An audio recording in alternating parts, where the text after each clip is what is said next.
আমরা মূলত আজকে কী শিখতেছি ভাগ করা, তাই না? ভাগ করা আমরা পূর্বে শিখছি। তাহলে এখানে আমরা যে বিষয় যাকে ভাগ করবো তার নাম কি?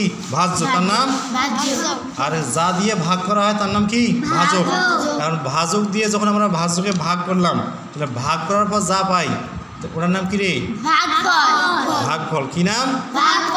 ভাগফল পাওয়ার পরও দেখা যাচ্ছে এমন একটা সংখ্যা যার ভাগ করা যাচ্ছে না, তার নাম কি? ভাগশেষ। তার নাম ভাগশেষ। কারণ এই অঙ্কটার ক্ষেত্রে আমরা আবার একটু দেখব কোন অঙ্ক? এই অঙ্ক। তাহলে আমরা কী ভাগ করতেছি? 13 নম্বর অঙ্ক। 27 দিয়ে কাকে ভাগ? 837কে ভাগ। 27 দিয়ে 837কে ভাগ। তাহলে প্রথমে আমরা কী করবো? 8 নেব। কী নেব? তাহলে 27 দিয়ে 8কে ভাগ করা যায়? তাহলে ছোটো হয়, আমরা বড় অথবা সামান্য, তাই না? তারপরে 8-এর সঙ্গে যখন 3 নিলাম তাহলে কত হয়ে গেল? 83। কত? 83। তাহলে 27 দিয়ে 83কে ভাগ করা যাবে, যেহেতু 27 থেকে 83টা কী হয়? বড় হয়। কি হয়? তাহলে আমরা 27কে প্রথমে কি 1 দিয়ে গুণ করে দেবো। 1 দিয়ে গুণ করলে কত হয়? 27-একে 27।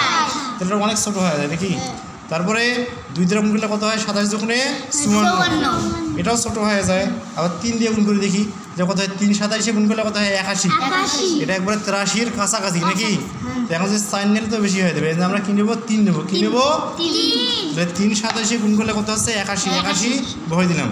এখন কী করবো? যোগ না বিয়োগ? কী করবো? 3 থেকে একবার দিলে কত হয়? 2। কত হয়? 2। তাহলে হাতে আছে? হাতে তো নাই, পাওয়া তো নেই নাকি? তাহলে 8 থেকে 8 দিলে 0, আর 0 সামনে আমরা নেব না। তাহলে কী নেওয়াবো? 7। 7 কাটে নিলাম। কত হয়ে গেল? 2 10 সাথে 27 কত হইলো? তাহলে 27কে 27 দিয়ে ভাগ করবো, কত হয়? 27-একে 27। 27 থেকে 27 বাদ দিলে কত হয়? 0। তাহলে আমরা এখান থেকে ভাগফল কত পেলাম? 31। ভাগফল 31। তাহলে 31-এর নাম এখানে কি? ভাগফল। কি ফল? এই ফল মিটে না তিতে? খাওয়া দেখছেন কেউ? তাহলে এই ফল মিটাও নয় তিতাও নয়, আমরা কেউ খাওয়া দেখি নেই। আর এখানে এটার নাম 27 নাম কি? ভাজক। 27-এর নাম ভাজক। আর এখানে 837 যাকে আমরা ভাগ করলাম তার নাম কি? ভাজ্য। তার নাম সবশেষে যে 0 আছে তার নাম কি? ভাগশেষের মানে এখানে 0।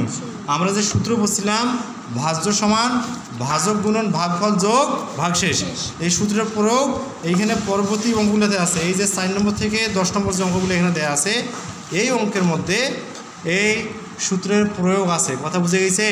আমরা এই সূত্রের সাহায্যে এই অঙ্কটা করবো, এই অঙ্কগুলো করবো। তাহলে আমরা ভাগ এখন করতে পারবো তো? পারবো? আমরা যারা যারা বুঝি নাই তারা করতে পারবো? রাকসান করতে পারবো? শ্যাম, নাইম বাবু করতে পারবেন? আর আমার দল বাবা তো পারবে নাকি? হয়েছে, স্টেশন হয়েছে। তো আমরা এই অঙ্কগুলো করতে পারবো তো নাকি? না পারবে নেই? অবশ্যই আমরা বাসায় ট্রাই করবো। না পারলে I am standing for you, মানে আমি তোমাদের জন্য আসি। না বুঝবেন সুন্দর ওই কমেন্ট স্যার বুঝি দেন, কথা বুঝলেন নাই?